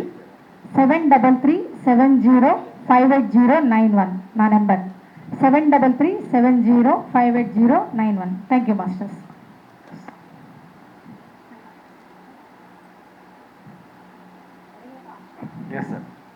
సార్, కైలాసపురిలో ఈ బుక్ రిలీజ్ చేసినప్పుడు నేను అక్కడ ఉన్నాను సార్. ధ్యాన మహాచక్రం వారు స్టేజ్ మీద చూశాను. వండర్ఫుల్. నేను సార్ ప్రతిసారి మీ గురించి చెప్పినప్పుడు విన్నాను. వెంబటే నేను స్టాల్లోకి వెళ్ళి బుక్ కొన్నాను సార్. అదే రోజు నేను క్లాస్ అయిపోయిన తర్వాత వెళ్ళి ఆ శివంలో అకామిడేషన్లో కూర్చొని ఒక 10 పేజీలు చదివాను సార్. యాక్చువల్లీ నాకు దీంట్లో చాలా సమాధానాలు దొరికాయి సార్ ఆ రోజే. ఎందుకంటే నేను వర్క్ చేసేటప్పుడు నాకు కొన్ని అంటే కొన్ని ఎదురయ్యాయి ఆ సమస్యలు. మీ అది కొటేషన్స్ అవి చదివిన తర్వాత మీరు ఎలా ఉండాలి ఏంటి అవన్నీ కూడా నాకు అద్భుతంగా అనిపించినాయి సార్. అయితే ఆ రోజు అనుకున్నాను, నేను ఎలా అయినా ఈ సారుతో కాంటాక్ట్ అయ్యి సార్ క్లాస్ పెట్టాలని చెప్పి ఆ రోజు అనుకున్నాను సార్. ఇవాళ కరెక్ట్గా 6 సంవత్సరాలకి ఇది 6 ఏళ్ళకి కరెక్ట్ అయింది సార్. అది కూడా నాకు రహీం సార్ 2 months బ్యాక్ కలిశాను. నేను కలిసినప్పుడు మీరు వస్తున్నారని చెప్పిన తర్వాత అప్పుడు నేను రహీం సార్కి చెప్పాను, ఎలాగైనా భద్రాచలము కొత్తగూడెం కావాలి సార్ అంటే మీతో కాంటాక్ట్ అయ్యారు. అయిన తర్వాత ఇలాగా అద్భుతంగా రాజేశ్వరి మేడం గారు కూడా నన్ను ఫాలోఅప్ చేశారు సార్. మీరు నిజంగా ఇంతటి జ్ఞానాన్ని మాకు ఇస్తున్నందుకు కూడా నాకు చాలా హ్యాపీగా ఉంది sir. Once more sir, thank you so much sir. Thank you very much sir. ఇప్పుడు ఒక క్వశ్చన్ అడుగుతాను సార్. Yes sir. జరిగిపోయిన తప్పొప్పుల గురించి అతిగా ఆపాదించుకొని అద్భుతమైన ఈ క్షణాన్ని చేతులారా పాడు చేసుకోకండి, గుర్తుంచుకోండి. Page number 80. ఎస్, మనమే తెలుసో తెలియకో కొన్ని చిన్న చిన్న మిస్టేక్స్ చేస్తూ ఉంటాం. అవి మనకు తప్పని అర్థమైపోయింది. ఓకే, మనిషి అంటే తప్పు చేస్తాడు, చిన్న చిన్నవి. అవును, జంతువులు తప్పు చేయవు, మనుషులు మాత్రమే తప్పు చేస్తారు. జంతువులు ఒకే రకంగా పోతుంటాయి. కోతి ఎప్పుడు ఒకటే రకంగా ఉంటుంది, అది తప్పే కాదు. గొర్రె పుట్టినప్పటి నుంచి పోయినప్పటి వరకు ఒకే రకంగా ఉంటుంది, మారదు. తప్పనే కాన్సెప్టే లేదు. ఒక కుక్క పుట్టినప్పుడు ఎలా ఉంటుందో పోయేటప్పుడు అలాగే ఉంటుంది, ఒక ఫిక్స్డ్ లైన్లో పోతూ ఉంటుంది. మరి మనుషులు ఎందుకు తప్పు చేస్తారంటే, మనుషులు తెలిసిన జ్ఞానాన్ని ఉపయోగించి ఎక్స్పెరిమెంట్లు చేస్తారు. ఎక్స్పెరిమెంట్ అంటారు దాన్ని. అందుకే తప్పు ఒప్పు అనే దానికంటే కూడా ప్రయోగము. మనకు చికెన్ కనబడింది అలా కదా, తింటే బాగుంటుంది అని ఒక ఆలోచన వచ్చింది. అది ఒక ప్రయోగం చేస్తాం. తిని ఒక వచ్చి ఇది తప్పు అని తెలిసింది. ఇప్పుడు ఏం చేయాలి? చచ్చిపోవాలా? లేదు. నేను అలాగే ధ్యానంలోకి వచ్చిన కొత్తలో నేను ఎంత ఏదోనో నాకు అర్థమైంది. దానికోసం చచ్చిపోదాం అనుకున్నా. ఎందుకంటే నాకు బతికి అర్హత లేదు, ఎందుకంటే నేను ఏదోని నా అంత ఏదో ఈ ప్రపంచంలో ఎవడు లేడు, చచ్చిపోదాము అని డిసైడ్ అయ్యాయి. చచ్చిపోవడానికి పోతుంటే అప్పుడు ఒక ఆయన ఆపి ఏం బాబు ఏం చేద్దాం అనుకున్నా, చచ్చిపోదాం అనుకున్నా, నాకు అర్హత లేదు అంటే. ఎందుకు చచ్చిపోదాం అనుకుంటే నేను ఎదవని, కాబట్టి నాకు ప్రతి అర్హత లేదు, నేను చచ్చిపోవాలి అని. అంటే నాయన, ఈ ప్రపంచంలో వేల కోట్ల ఎదవలు ఉన్నారు, ఆ ఎదవలకు ఎవరికి వాళ్ళ ఎదవలని అర్థం కావట్లేదు, నీకన్నా అర్థమైంది కనీసం. ఈ వెదవని అర్థం కాని ఎదవలకు వేల కోట్ల ఎదవల కంటే నువ్వు చాలా మంచోడివి, నువ్వు వెదవని అర్థం చేసుకునే వెదవవి అంటే ఒక నెక్స్ట్ లెవెల్లోనే ఉన్నావు, కాబట్టి నువ్వు చచ్చిపోవాల్సిన అవసరం లేదు. ఇప్పుడు వెదవని అర్థం చేసుకోవడం వల్ల నీలో ఒక మంచి రియలైజేషన్ వచ్చింది, ప్యూరిటీ స్టార్ట్ అయింది. ఇప్పటి నుంచి మొదలుపెట్టు, నువ్వు బుద్ధుడిగా కావచ్చు అన్నాడు. నేను ఏదోని అనుకుంటా ఉంటే ఈరోజు ఇలా బుక్ రాసేవాడిని కాదు. ఆ రోజు అనుకున్నాను, అది తప్పని తెలిసిపోయింది. ఓకే, దాన్ని మళ్ళీ ఆపాదించుకొని అయ్యో ఇలా జరిగిందండి అయ్యో అనుకుంటే వాల్మీకి ఇలా అయ్యేవాడు? మనకి వాల్మీకి ఉండేవాడు కాదు, మనకి వేమన ఉండేవాడు కాదు, మనకి ఎలాంటి ఎంతోమంది గొప్ప మహానుభావులు ఎంతో మంది ఉన్నారు, వాళ్ళందరూ ఉండేవారు కాదు. గత మన ధ్యానంలోకి వచ్చిన చాలా మంది గతంలో మనం తెలుసుకుంటే ఎంతో మంది ఎన్నో రకాలుగా జీవించి ఉంటారు. అవన్నీ ఇప్పుడు వదిలేసి హ్యాపీగా జీవిస్తున్నాం కదా. గతంలో నేను తేడా వస్తే కాళ్ళు ఎరగొట్టేవాడిని. సీమలో పుట్టితే అదే లక్ష్యం అనమాట, కొట్టాలంతే, ఎముకలు ఎరగొట్టాల్సిందే. అది మా లక్షణం, మా లక్ష్యం, మా విధానం. కానీ ఇక్కడికి వచ్చిన తర్వాత శాంతి. ఈ చెంప చూపిస్తే ఈ చెంప చూపించు, ఈ చెంప కొడితే పర్వాలేదు, ఇది కూడా కొంచెం మసాజ్ చేయి, ఇది కొంచెం మసాజ్ బాగా అయింది, ఇక్కడ కూడా మసాజ్ చేయి అని ఇప్పుడు చూపిస్తున్నాం. అలా కదా, మారిపోయాం.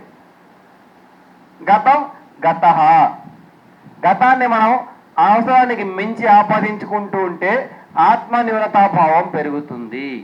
అలానే తప్పును మళ్ళీ రిపీట్ చేయమని చెప్పట్లా, తప్పుని పక్కన పెట్టేసి మంచి విధానంలో మళ్ళీ వెళ్తూ ఉండాలి.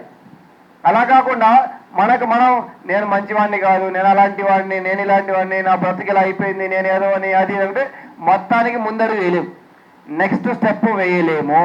కాబట్టి మనం మన తప్పులను క్షమించుకోవాలి, ఇతరుల తప్పులను కూడా క్షమించాలి. ఇతరుల తప్పులను క్షమించడం ఎంత అవసరమో అలాగే మన తప్పులను మనం క్షమించుకోవడం కూడా అంతే అవసరం.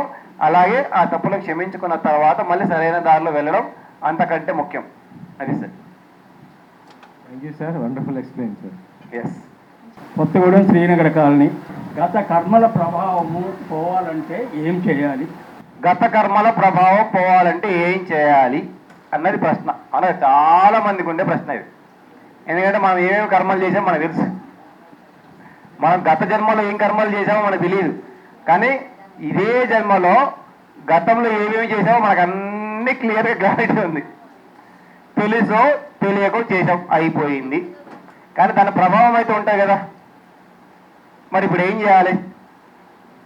దానికి ఒక 3-4 పద్ధతులు ఉన్నాయి. అప్పు చేసాం, తీరాలి. తీరాలంటే ఏం చేయాలి? అప్పు వచ్చింది, అయ్యో నాకు అప్పు అయ్యింది, నేనేం చేయాలి, నాకు ఎన్ని కష్టాలు ఉన్నాయి, నాకు ఎన్ని అప్పులైనాయి అంటే తీరుతుంది అప్పు? సంపాదించాడు, కష్టపడి సంపాదించాడు, అవునా కదా? అలాగే గత కర్మలు చేసావు, అవి పోగొట్టుకోవాలి. పోగొట్టుకోకపోతే అవి ఇంకొక రూపంలో వస్తాయి.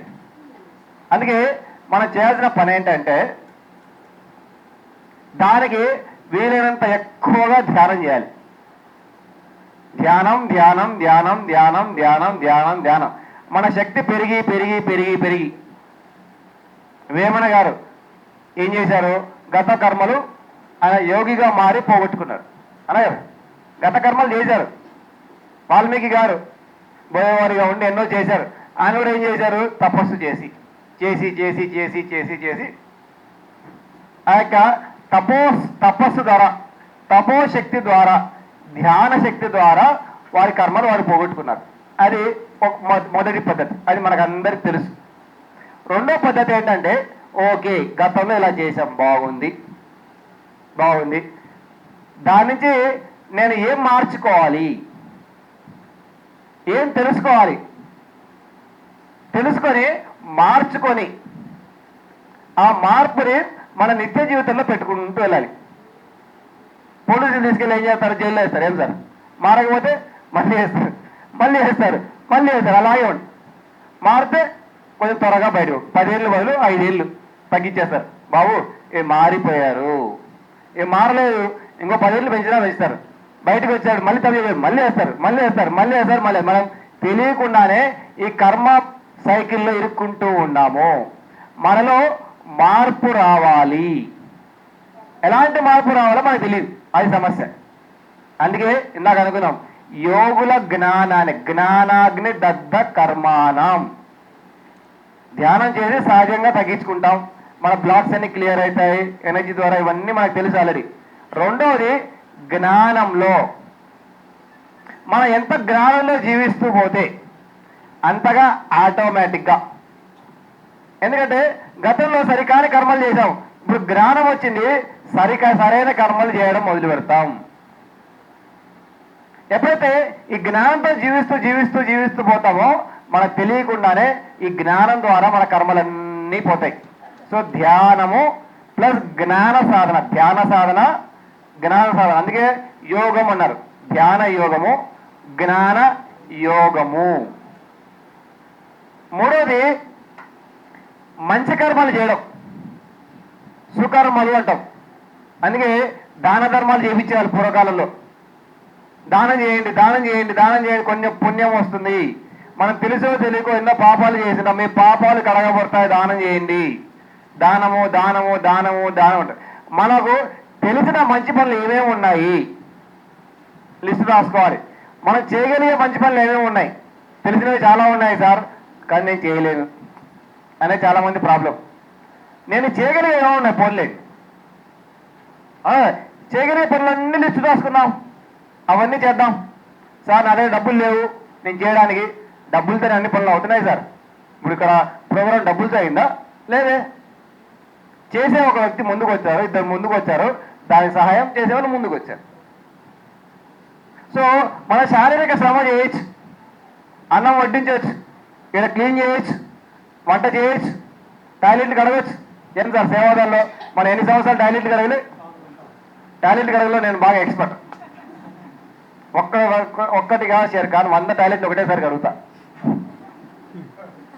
మన టాయిలెట్లన్నీ కడిగించారు, ఏం తప్పు లేదు సార్. మా లెవెల్ ఏంది, మేము అన్నమే వడ్డిస్తాం అంటే ఇంకా అహంకారం ఉంది. మనకు శారీరక దృఢత్వం ఉంది, సరే పెద్దవాళ్ళు అన్నం వడ్డించారంటే బాగుంది. పిల్లలు ఏం చేయాలి? మనలాంటి పిల్లలు కష్టపడి పనిచేయాలి. అక్కడ ఎంతో ఎత్తే ఉంటాయి, దించే ఉంటాయి ధ్యానమా చక్రాల్లో. అవన్నీ ఎవరు చేసేది? యూతే చేయాలి. డాన్సులు వేస్తే కుదరదు. మేము యూత్, మేము ఓన్లీ ఎంటర్టైన్మెంట్కి పరిమితము. అలాంటి వాళ్ళంతా యూతే అని నేను, వాళ్ళంతా బుర్రలేదు. ఓన్లీ ఎంటర్టైన్మెంట్ మాత్రమే చేస్తున్నారంటే వాళ్ళు యూత్ అంటే ఇంకా అజ్ఞానపు యూత్, ఇంకా జ్ఞానం రాలే. ధ్యానం ప్లస్ జ్ఞానము, జ్ఞానం అంటే ఏంటి? సేవ. జ్ఞానము సేవతో మొదలవుతుంది. సేవ లేకపోతే జ్ఞానమే లేదు. సేవ లేకపోతే జ్ఞానమే లేదు. సత్యసేవ గారు ఏం చెప్పారు? ఒకటే చెప్పారు, సేవ సేవ సేవ సేవ సేవ సేవ సేవ. ఇదంతా సేవలే, ఇదంతా సేవా కార్యక్రమమే. సో మన చేతుల్లో ఉన్న ఏదో ఒక సేవ చేయాలి, ఏదో ఒకటి. మన చేతిలో ఉన్న అన్ని మంచి పనులు చేయాలి. ఫేస్బుక్లో ఫార్వర్డ్ చేసి ప్రోగ్రామ్ ఉంది, ఫేస్బుక్లో ఫార్వర్డ్ చేద్దాం,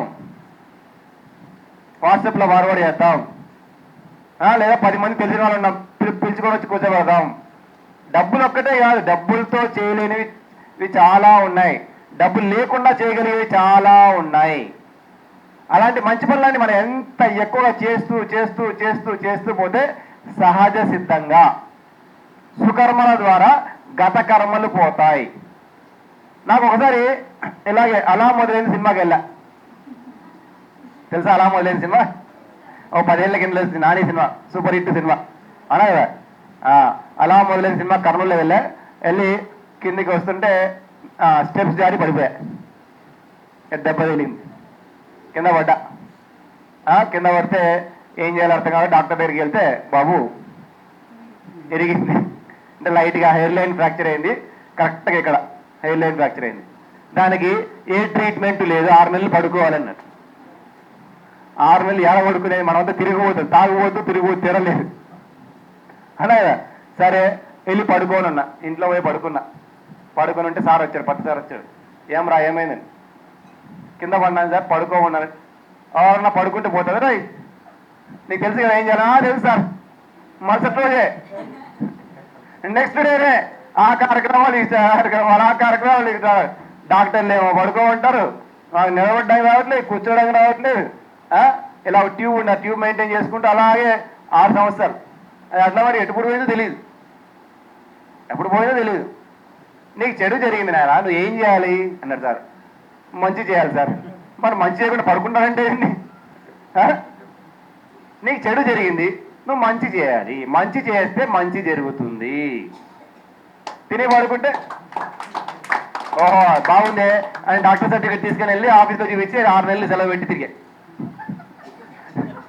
డాక్టర్లు 6 నెలలు రెస్ట్ తీసుకోమన్నారు కాబట్టి 6 నెలలు మా డాక్టర్ చెప్పారు 6 నెలలు రెస్ట్ అని. అదే లీగల్ డాక్టర్, మన ఇంకో డాక్టర్ ఉన్నారు కదా, నో మెడిసిన్ నో డాక్టర్, మంచి కర్మలు చేయమన్నాడు 6 నెలలు. వాళ్ళకి అది చెప్తే అర్థం కాదు కదా ఆఫీస్ వాళ్ళకి. కాబట్టి మంచి కర్మలు పోయింది, గాన్, ఇట్స్ గాన్, జెండు అవసరం లేదు.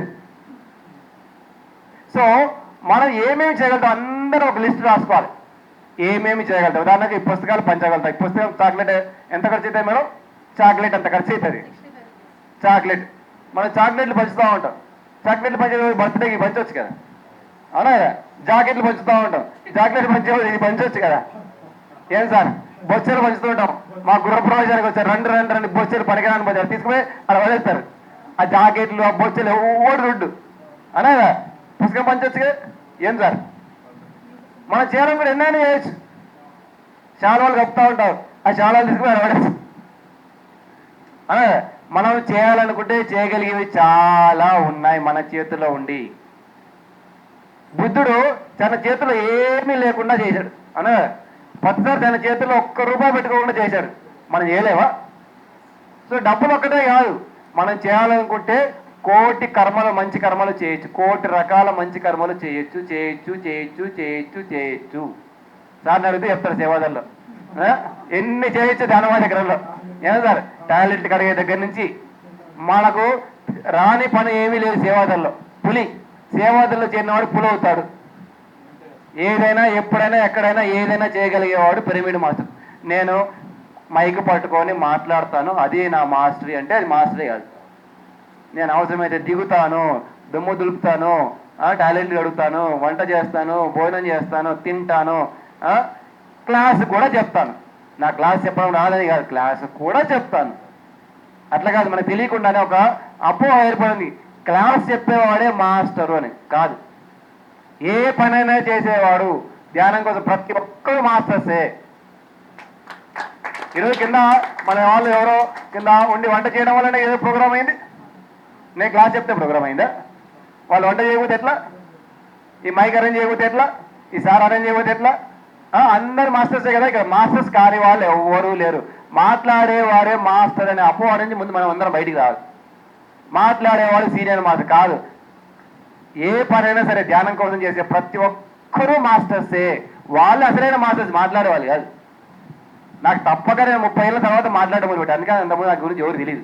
ఇప్పుడే మాట్లాడడం మొదలుపెట్టాను. ఎందుకంటే ఈ సబ్జెక్ట్ అందరికీ అందించాలి, నేనే మొదటి వ్యక్తిని ఇందులో అని నేను మాట్లాడడం మొదలుపెట్టాను. అంతకుముందు మాటలు లేవు, మాట్లాడుకోవడం లేవు. పని పని పని పని పని పని పనియే ప్రత్యక్ష దైవము. పని చేస్తే చాలు, మాటల్లో అనవసరం. సరైన పని, మంచి కర్మలు మంచి కర్మలు మంచి కర్మలు మంచి కర్మలు మంచి కర్మలు, అది ఓకేనా సార్? Thank you sir. ఇంకొకటి ఉందా? ఎస్. మనము మంచి చేయడానికి ప్రయత్నిస్తే ఎదుటివారు మన గురించి చెడుగా ఆలోచిస్తారు. ఎందుకు? అప్పో మనం మంచి చేయడానికి ప్రయత్నిస్తే వాళ్ళు ఏదో చెడుగా అర్థం చేసుకుంటుంటారు. మరి ఎందుకు? వాళ్ళకి బుర్ర లేదు, అవునా కదా? మనం మంచి చేయడానికి ప్రయత్నిస్తే ఎదుటివాడు చెడుగా అర్థం చేసుకుంటుంటారు, బుర్ర లేదు, నో ప్రాబ్లం. మనం మంచి దారిలో వెళ్తుంటాం, కుక్కలు మొరుగుతుంటాయి, అది కుక్క ప్రాబ్లం, మన ప్రాబ్లం కాదు, అనా కుక్క ప్రాబ్లం మన ప్రాబ్లం కాదు కదా సార్. మనం పొద్దునే ఉండాలి, అనా కదా? అయ్యో కుక్క మురిగింది నేను వెళ్ళను అని ఆగిపోతామేంటి? కుక్క మొరుగుతుంది, దాని సహజ లక్షణం, అనా? మనం చేసే మంచి అందరికీ అర్థం కావాలని లేదు. నేను భిన్నగాల నుంచి బుక్నే పంచడం మొదలుపెట్టా, ఫ్రీగా ఇవ్వడం మొదలుపెట్టా. కొంతమంది వచ్చి అడిగారు, ఏం సార్ ఫ్రీగా ఇట్లా ఇస్తారు మీరు? ఫ్రీగా ఇస్తే నీకేం ప్రాబ్లం? నా బుక్ నా ఇష్టం, అనా? పుస్తకాన్ని అమ్మితేనే విలువ అన్నారు. పుస్తకాన్ని డబ్బులు ఇచ్చి అమ్మితేనే విలువ, లేకపోతే విలువ లేదండి. అయితే పత్రాలు మా దగ్గర ఎంత ఫీజు కలెక్ట్ చేశాడని. అట్లేం లేదు, వాడి బుర్రలో ఏదో ఉంది, ఆయన ఏదో అనుకుంటున్నాడు, ఆయనకు తెలియదు, పుస్తకం విలువ తెలియదు, పుస్తకం అమ్మితేనే. ఓకే, అమ్మని తప్పనట్లే, నేను నాకు పంచాలనిపించింది. నాకు అందరికి ఇలా, ఇప్పుడు ఈ 100 మంది ఉన్నారు, ఈ 100 మందికి నేను మేడం నాకు 100 రూపాయలు పుస్తకం ఇస్తా, 100 కలెక్ట్ చేసి ఇస్తే నాకు ఎలా ఉంటుంది? అలా ఉన్నా ముందు తీసుకోండి, ఆ తర్వాత అంటారా? ఎంత హాయిగా ఉంది. ఇది మంచే, కానీ వారి లెవెల్ని బట్టి వాళ్ళు అర్థం చేసుకోలేకపోవచ్చు గాక. నేను అమ్మితే ఒక 1000 పుస్తకాలు అమ్మిండేవానేమో ఇప్పటికి. ఇప్పుడు పంచడం వల్ల ఇప్పుడు 1,00,000కు పైగా పుస్తకాలు పంచాం, 1,00,000కు పైగా పుస్తకాలు పంచాం. తెలుగు, ఇంగ్లీషు, కన్నడ, నేనింతే ప్లస్ నెక్స్ట్ సమాధ్యానం అనే పుస్తకం కూడా వస్తుంది. 1,00,000కు పైగా పుస్తకాలు పంచాం ఫ్రీగా. పోయిన ధ్యానమాచకరంలో 7,000 పుస్తకాలు 8,000 పుస్తకాలు పంచాం. నేను ఇంతే భిన్నంగా ఆలోచించి ఇంగ్లీషు తెలుగు అన్నీ కలుపుకొని. ఇది మన నెక్స్ట్ బుక్ సమాధ్యానం, ఇది కూడా ఉచితంగా ఇవ్వబడును, ఉచితంగా పంచబడును. నెక్స్ట్ బుక్ ఇది ఇంకొక నెలలో వచ్చేసి ఖచ్చితంగా వస్తుంది, ఒక నెల లోపల. ఇది కూడా ఉచితమే, మంచి, అవునా కదా? దీన్ని అర్థం చేసుకోవాలని రూల్ లేదు అందరూ, అవునా? అందరూ అర్థం చేసుకోవాలని రూల్ లేదు. ఎస్,